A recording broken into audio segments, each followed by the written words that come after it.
ایک عورت ہمارے گھر کے سامنے کرائے کے مکان میں رہتی تھی۔ اس کے 2 بچے تھے جن کے ساتھ وہ روز شام کو اپنی چھت پر کھیلنے کے لیے آیا کرتی تھی۔ میں بھی ہر روز اپنی چھت پر شام کو اسے دیکھنے کے لیے جایا کرتا تھا۔ میں اس کو اشارے کرتا مگر وہ اگنور کر دیتی تھی۔ اس بات کو 6 مہینے گزر چکے تھے مگر وہ میری طرف دیکھتی تک نہیں تھی۔ تب میری عمر 18 سال تھی۔ تب وہ مجھ سے کافی زیادہ بڑی تھی، اسی لیے شاید وہ مجھے بچہ سمجھ کر اگنور کر دیتی تھی۔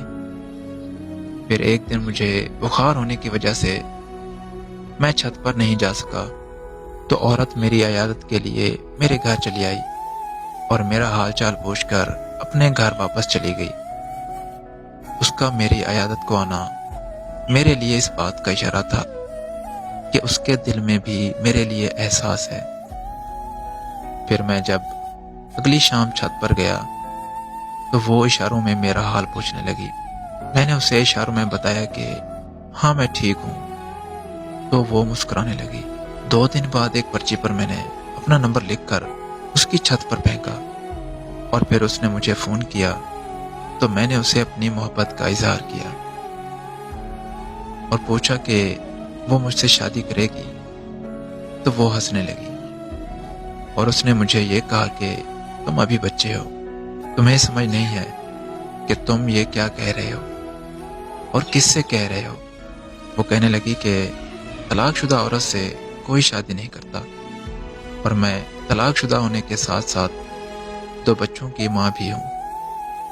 اس نے مجھے کہا کہ تم اچھے لڑکے ہو اور ہم دوستی تک رہ سکتے ہیں۔ میں نے اس سے مزید شادی کی ضد کی تو اس نے مجھے کہا کہ اگر تم نے دوبارہ شادی کی بات کی تو میں تم سے بات ہی نہیں کروں گی۔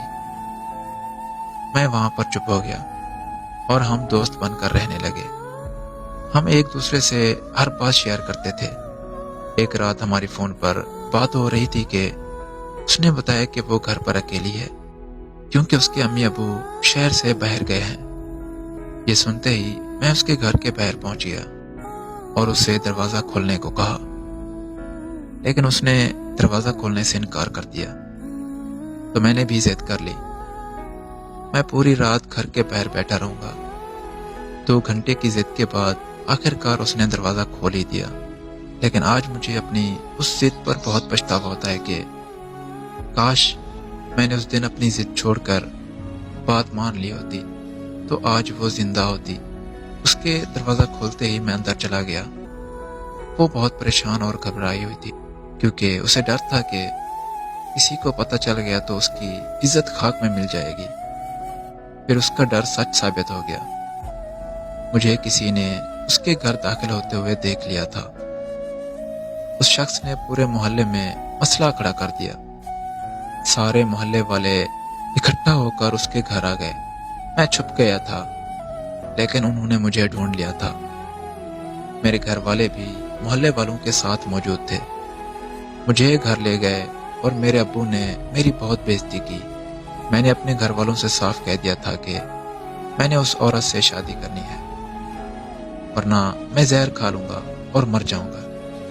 میرے گھر والے مان گئے اور اگلی صبح اس عورت کے ماں باپ واپس آنے پر محلہ میں پنچایت بیٹھ گئی۔ پنچایت میں سب آ گئے تھے مگر وہ اور اس کے ماں باپ نہیں آئے۔ تھوڑی دیر بعد خبر آئی کہ اس عورت نے زہر کھا لیا ہے۔ میں وہاں سے اس کے گھر کی طرف بھاگا لیکن میرے پہنچنے سے پہلے وہ مر چکی تھی۔